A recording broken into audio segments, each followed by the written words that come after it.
Good afternoon, ladies and gentlemen. I'm Graham Cross from Chiltern Railways. I'm first of three speakers for this final session, joined by friends and colleagues from the Oxford Bus Company and Oxford Airport. I'm going to talk about some recent rail developments which Chiltern Railways have sponsored and in some cases delivered. Chiltern Railways is a franchised passenger train operating company. We're based at London's Marylebone Station, where I have my office, and we operate trains between London and the West Midlands along a corridor roughly following the M40 motorway. Of course, a major part of that area is Oxfordshire, and we identified very early on in the life of the company that a real opportunity area for us to invest in improvements to rail services was Oxfordshire. It's clear that Oxfordshire has a serious road congestion problem. It's clear that Oxfordshire has a growing and thriving economy, and we wanted to play a part in helping those things to improve and helping to solve some of those problems. So I'm going to talk about three strands of the Chiltern Railways experience in Oxfordshire. We'll have a look at a new station which has opened recently at Oxford Parkway, which I'm very proud to have developed, and I'll tell you about that. We'll look at our plans to extend Chiltern Railway services to Oxford Main Station later on this year, and then we'll have a look at an idea, really, rather than a project, to further extend rail services around the south and east section of Oxford to two potential new stations which have got working titles of Oxford Science Park and Oxford Business Park. I want to introduce you to Oxford Parkway railway station. Opened on the 25th of October. The Prime Minister came along to join in the fun. It was actually the first new railway station in Oxfordshire for 72 years.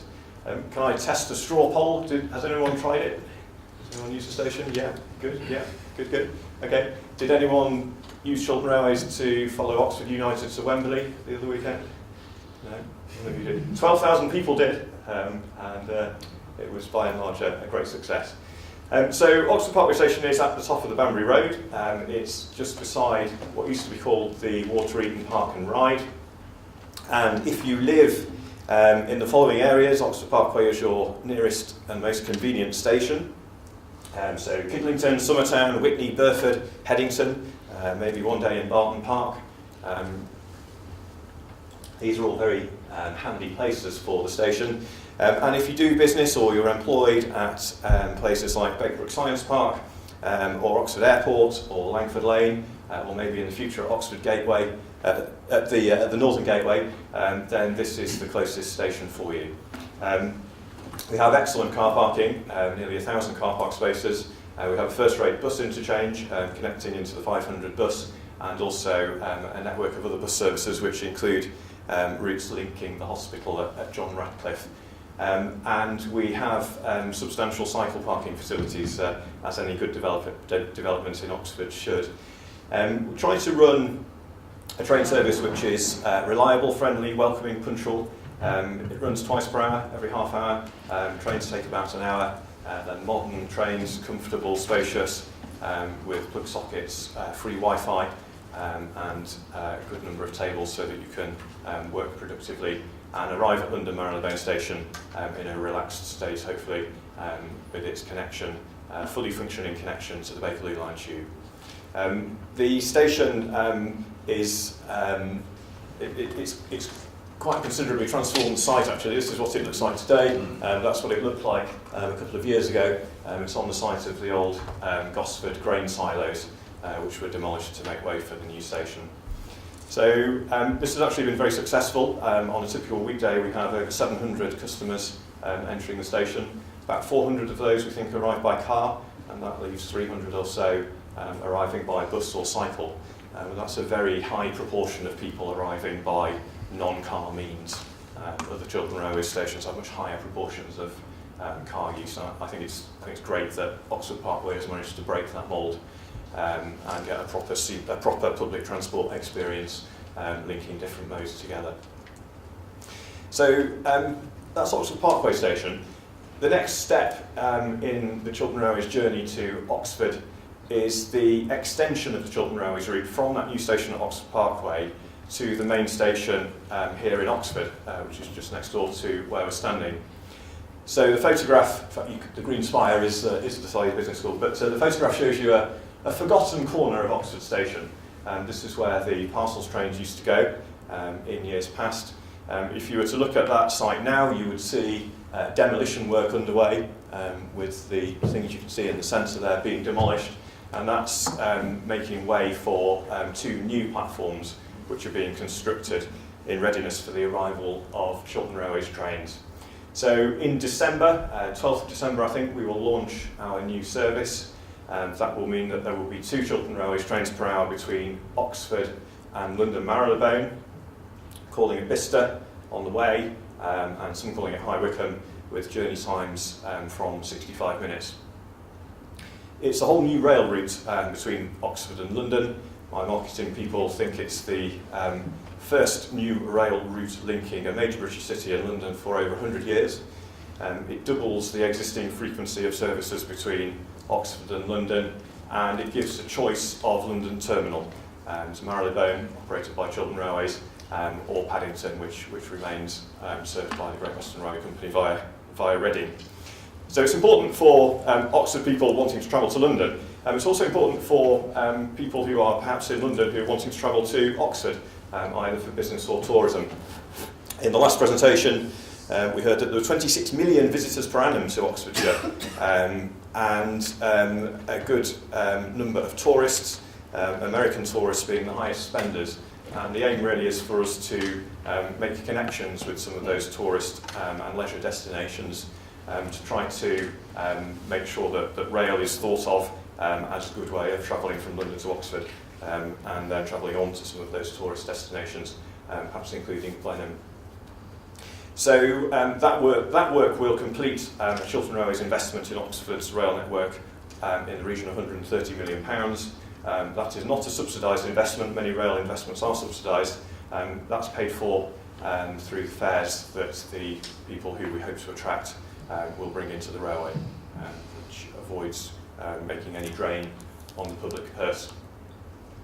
Now, as to the future, this is a prospect, not a certainty. It became clear to me that there was, in that sort of southern-eastern axis of Oxford, around the Cowley area and close to the Oxford Science Park at Littlemore, there was very considerable demand for improvements to public transport, fairly serious road congestion problems, employers reporting difficulties in attracting employees because they just can't find a simple way of getting there. And we at Chiltern Railways conceived really of the idea, after some talks with the local economic partnership, of potentially extending passenger rail services around an existing freight-only railway in the direction of Cowley, with new stations just beside Oxford Science Park and Oxford Business Park. There was a station at Oxford Science Park. It existed for one day in November 2014, made largely of scaffolding and wood, which you can see there. We trialled a demonstration train for stakeholders and invited guests, really just to test what the reaction was. Would people welcome this? Would they oppose it? What would they think? Would they support us? Would they try and stop us?